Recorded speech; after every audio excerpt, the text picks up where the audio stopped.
Here is a financial milestone that changes everything. Not because of what it buys, not because of what it proves, but because of what it unlocks. The first $20,000 in savings is the moment the financial system stops working against you and starts working for you. It is the number where emergency becomes manageable, where opportunity becomes accessible, where the compounding cycle finally has enough fuel to begin. And it is the number that the majority of ordinary earners in every English-speaking city in the world never reach, not because they do not try, because four invisible forces are removing money from their savings before it ever has a chance to accumulate. Silently, legally, without a single moment they can point to and say that is when it happened. Meet Zara, 27 years old, customer service team lead. $2,400 a month take home. She has tried to save seriously 3 separate times in the last 4 years. Her highest balance was $3,800. It has never crossed 4,000. She is not reckless. She is not irresponsible. She tracks her spending. She sets savings targets. She has read the and yet the money is never there. Meet Nathan, 30 years old, warehouse supervisor, $2,600 a month take home. He crossed $20,000 in savings 14 months ago.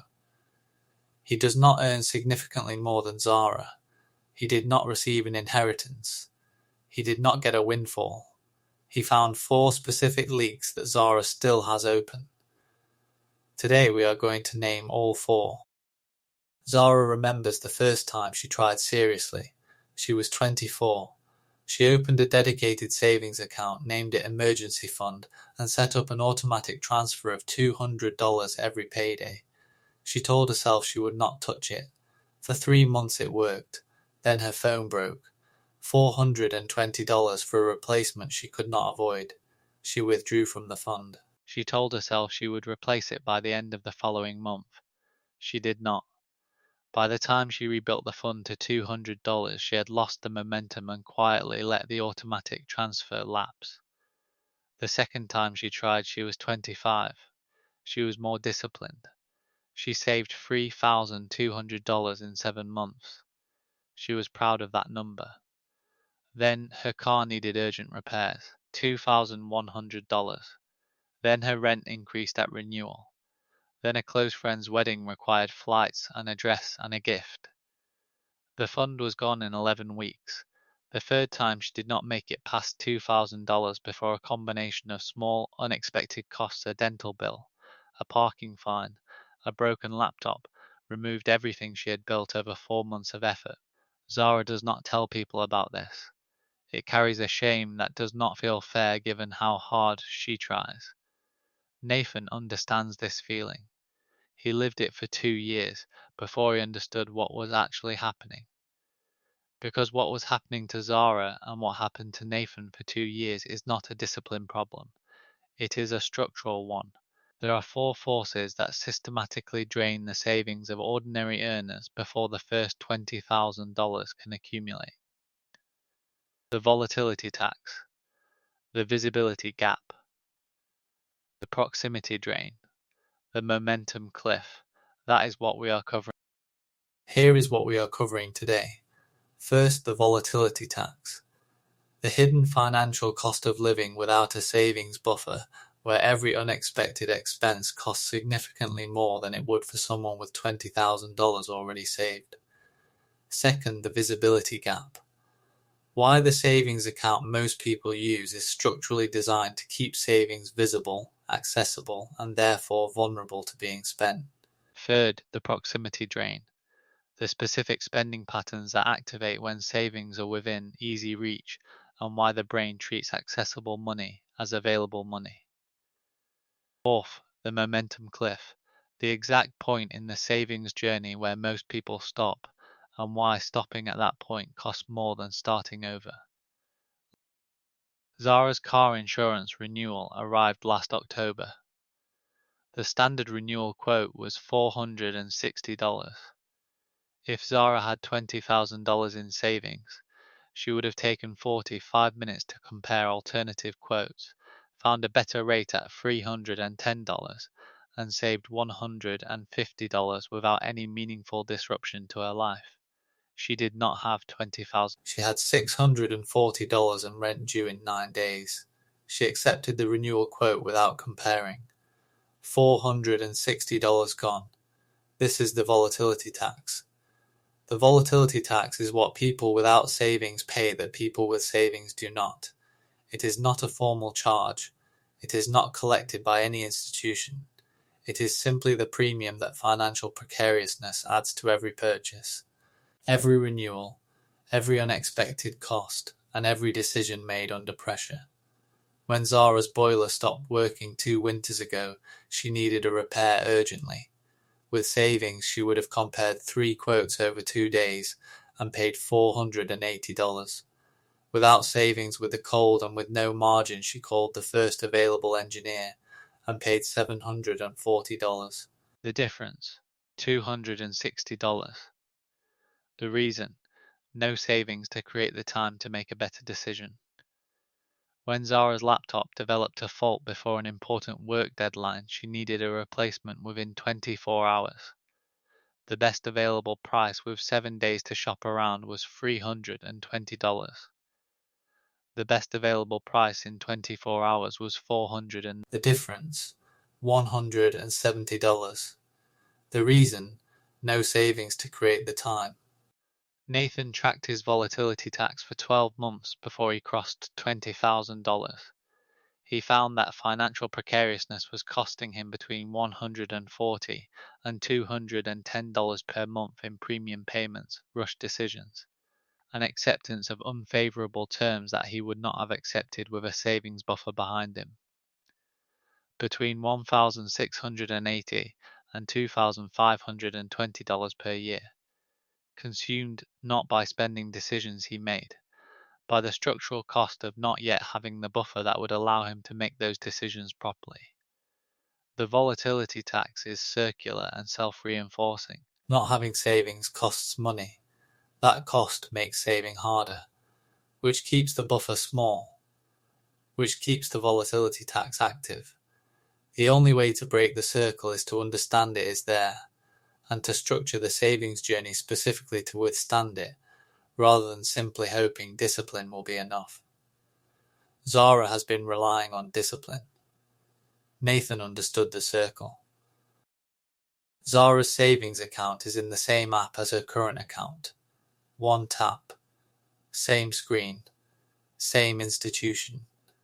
The savings balance visible every time she checks her spending. The transfer button one press away at any moment of the day or night. This is not an accident. Banks design savings products to remain visible, familiar, and frictionless to access. The features that make a savings account feel safe and reassuring, the ability to see it, to reach it, to move money in and out instantly, are precisely the features that make it structurally unsuitable as a genuine savings vehicle for anyone trying to cross a significant financial milestone. Visible money is available money. This is not a weakness of discipline. It is a function of how the brain processes financial resources. When savings are visible in the same interface as daily spending, the brain registers them as part of the total available balance. Not intellectually, the person knows it is savings, but neurologically, the presence of the balance reduces the felt urgency of spending decisions in ways that are invisible until the balance is gone. Zara has never articulated this, but she has experienced it. There have been months where she made 3 or 4 small spending decisions, a takeaway, a streaming upgrade, a spontaneous purchase that she would not have made if her visible balance had been $200 lower. The savings account made her feel richer than she was, and feeling richer than you are is one of the most expensive feelings. Nathan moved his savings to a separate institution in the 14th month of his saving journey, a different bank, a different app, no card attached. A transfer time of 1 to 2 business days to access the funds. He created friction deliberately. In the 6 months before the move, his average monthly savings contribution was $180. In the 6 months after the move, his average monthly savings contribution was $310. Same income, Same expenses, same discipline. The only change was visibility. The money he could no longer see in his daily app stopped registering as available. His spending decisions recalibrated around a lower felt balance. His savings accumulated faster than at any point in the previous 2 years. The visibility gap is not about willpower, it is about design. The savings product most people use by default is designed for the bank's convenience, frictionless, visible, integrated. The savings product that actually works for accumulating $20,000 is designed for the saver's success, separate, slightly inaccessible, invisible in the daily spending interface. Zara is using the wrong product, not because she chose badly, because nobody told her the difference mattered this much. There is a pattern in Zara's spending that she has noticed but never fully named. In the weeks after a savings contribution, when her balance is slightly higher than usual, her discretionary spending increases. Not dramatically, not recklessly, but consistently by enough that the savings gain is partially eroded before the next contribution arrives. She has assumed this is a coincidence. A natural variation in her social life. The random timing of expenses. It is not random. This is the proximity drain. The proximity drain is the documented tendency for discretionary spending to increase in proportion to the perceived availability of financial resources. When savings are proximate, close, visible, and accessible, the brain unconsciously adjusts spending not because the person decides to spend more, because the presence of accessible resources reduces the felt constraint that governs spending decisions. In practical terms, Zara with $3,000 saved in a visible account spends slightly more than Zara with $300 visible in the same account.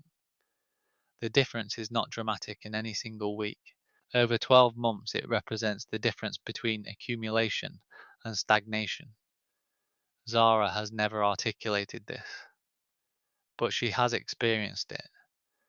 Nathan identified the proximity drain by tracking his discretionary spending relative to his savings balance for 6 consecutive months. The correlation was clear and consistent every time his balance rose above a visible threshold. His spending in the following 2 weeks increased by an average of $60 to $90 compared to periods when his balance was lower, $60 to $90 per month, $720 to $1,080 per year. Not spent consciously, not chosen deliberately, drained by proximity. His solution was the same as the visibility gap solution separation. When the savings were no longer visible in his daily interface, the proximity drain stopped. His brain stopped registering the savings as available resource and stopped adjusting his spending thresholds accordingly. The proximity drain explains something that Zara has felt but never understood: the experience of saving and spending simultaneously, where contributions go in every month but the balance never seems to grow as fast as the math suggests it should. It is not a maths problem, it is a proximity problem. And proximity problems have proximity solutions. The savings that cannot be seen cannot drain. The money that requires 2 business days to access will not be accessed for a spontaneous restaurant meal or an unplanned online purchase. Zara's savings are too close. The solution is not more discipline. The solution is more distant. There is a specific number in Zara's savings history that appears 3 times: $2,000. Her savings have reached approximately $2,000 on 3 separate occasions, and on all 3 occasions, from different directions through different circumstances, the balance has fallen from that level before she could build past it. This is not coincidence. This is the momentum cliff. The momentum cliff is the point in the savings journey where the structural forces against accumulation are at their most powerful relative to the accumulated balance.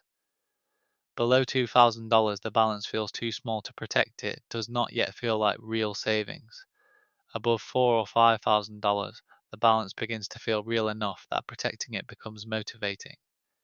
But in the range between approximately $1,500 and $3,500, The saver is in a zone where the balance is large enough to attract spending, but small enough that spending it does not feel catastrophic. This zone is where most savings journeys end, not because the person stops trying, because the structural forces the volatility tax creating unexpected expenses. The visibility gap making the money feel available, the proximity drain silently increasing spending all converge most powerfully at exactly this balance level. Zara has lived in this zone 3 times. Each time she has exited downward rather than upward.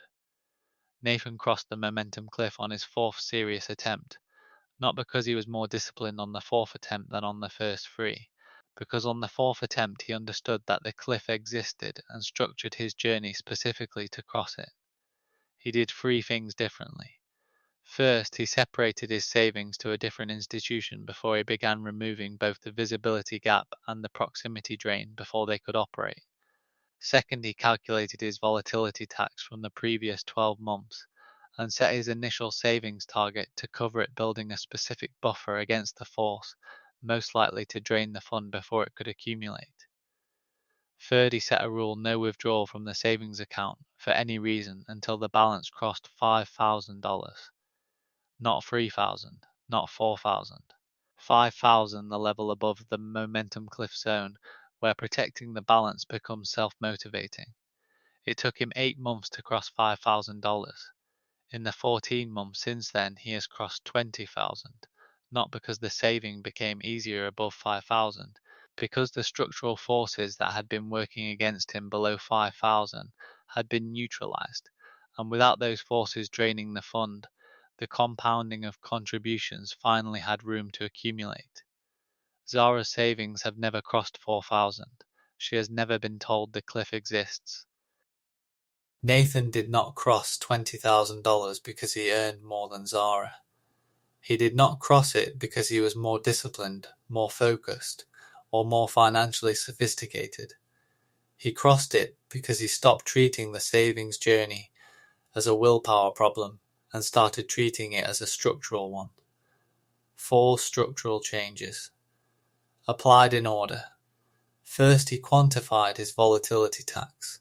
He went back through 12 months of spending and identified every decision he had made under financial pressure that cost more than it would have cost with a savings buffer. He added those costs up.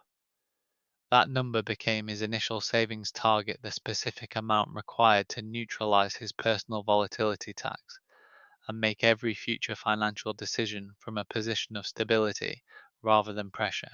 Second, he separated his savings to a different institution, different bank, different app, no attached card, 1 to 2 business days to access, visibility gone, proximity gone. Both drains closed simultaneously. Third, he set the $5,000 rule: no withdrawals for any reason until the balance crossed 5,000. He communicated this rule to himself clearly and treated it as a structural commitment, not a daily decision. Fourth, he automated everything. The transfer happened on payday, before he saw the money in his daily account, before the brain registered it as available, before the proximity drain could activate. 4 structural changes. Zara can make all 4 of them. Not next year. Not after a raise. After this video. The money she needs to start is already in her income. It is being lost to 4 structural forces she did not know had names. Now she knows. And named forces can be closed. Zara is not failing at saving. She is succeeding repeatedly, with real effort and real discipline against a structural system that was never designed to help her reach $20,000. The savings account she was given by default keeps her savings visible. The volatility tax drains the fund every time an unexpected cost arrives. The proximity drain increases her spending every time the balance rises. And the momentum cliff returns her to 0 every time she gets close. None of this is her fault. All of it can be changed. Nathan is not exceptional. He is simply someone who stopped asking why his discipline was not enough and started asking what structural forces were working against him. The answer to that question changed everything. Zara has that answer now. So do you. The first $20,000 is not a savings challenge. It is a structural one, and structural problems do not require more willpower, they require different architecture. Build the right structure and the $20,000 will follow. If this video names something you have felt but never been able to explain, share it with someone who is trying to save and wondering why it is not working. Because the first $20,000 is the hardest, and it is hardest not because people are not trying, but because the system around ordinary saving is not built to help them cross it. Subscribe to Wealth Beyond for a new money truth every single week. No shortcuts, no get-rich angles, just the real structural forces behind the financial life you are already living. And if you want to start calculating your own savings milestone, the link to our free savings goal calculator is in the description below. We will see you next week.